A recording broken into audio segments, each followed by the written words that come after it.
Bom, pessoal, fazendo aqui o exercício, eu parei o último vídeo de maneira meio abrupta, porque ele estava ficando muito longo e o estado da minha internet aqui é difícil você carregar um vídeo muito longo no YouTube, tá? Então vamos lá, o que eu já havia dito era o seguinte: vamos explicar a diferença entre FAQ e FAQ-P. Aliás, esse resumo é muito melhor do que o outro. Bom, então vamos lembrar o seguinte, tá? Primeiro, vamos partir de um modelo AR, certo? Isso é um modelo ARJ, certo? Que vai até a 20ª defasagem, ok? Bom, tá. Vamos pensar no seguinte, qual é o padrão de uma AR na FAQ? Declinante, exponencialmente, né? E FAQ-P ela é truncada em P, que nos dá a ordem, né? O seguinte, gente, por que você tem a FAQ e a FAQ-P? Se a gente for olhar a FAQ, o fato dela ser, né, declinante exponencialmente, por exemplo, aqui, certo? O que isso revela? Significa que as diversas observações, então olhando aqui, por exemplo, a primeira, a segunda, a terceira, a quarta, elas vão tendo relações entre si. Entendeu? Ou seja, de tal forma que o 1 possui relação com o 2, que possui relação com o 3, que possui relação com o 4, e o 2 possui relação com o 3, que possui relação com o 4, entendeu? E por aí vai.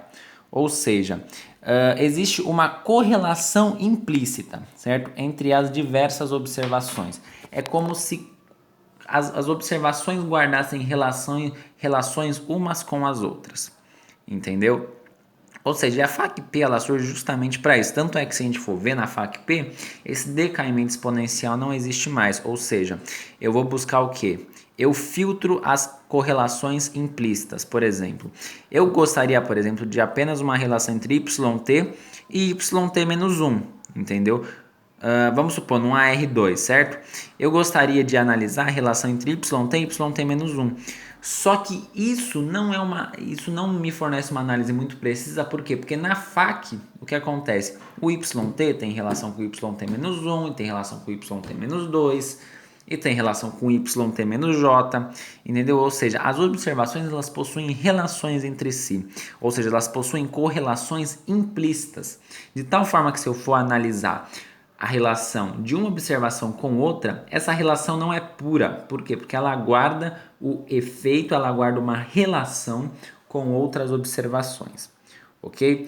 Ou seja, a FAQ-P vai ser usada para filtrar tais correlações. Se a gente for olhar, é a função de autocorrelação parcial que filtra essas correlações implícitas.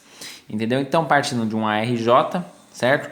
Desta regressão, a gente vai fazer o que? Nós vamos calcular os coeficientes de autocorrelação parcial, entendeu? Ou seja, os coeficientes de autocorrelação parcial, por exemplo, de primeira ordem, vai revelar o que? Vai revelar de fato a relação entre YT e YT menos 1, sem se importar, por exemplo, com a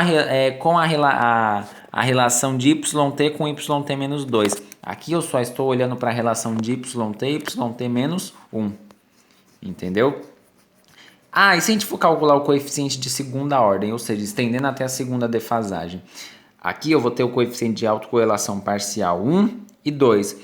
Mas o que acontece? A relação de, por exemplo, de YT com YT menos 2, agora ela é pura. Por quê? Porque como é uma FAQ-P, é uma autocorrelação parcial, as relações entre as observações, elas são puras, ou seja, não existe mais autocorrelação implícita, entendeu? E é por isso, se a gente for olhar, que a FAQ, o AR na FAQ, ela possui esse decaimento exponencial, como por exemplo aqui, que a gente estava fazendo, né? Por quê? Porque as observações guardam relações entre si, ou seja, existe um acúmulo de relações que causa esse decaimento exponencial, mas mesmo assim existe relação entre as variáveis. Então é por isso a diferença entre FAQ e FAQ-P, por isso que elas existem, tá legal?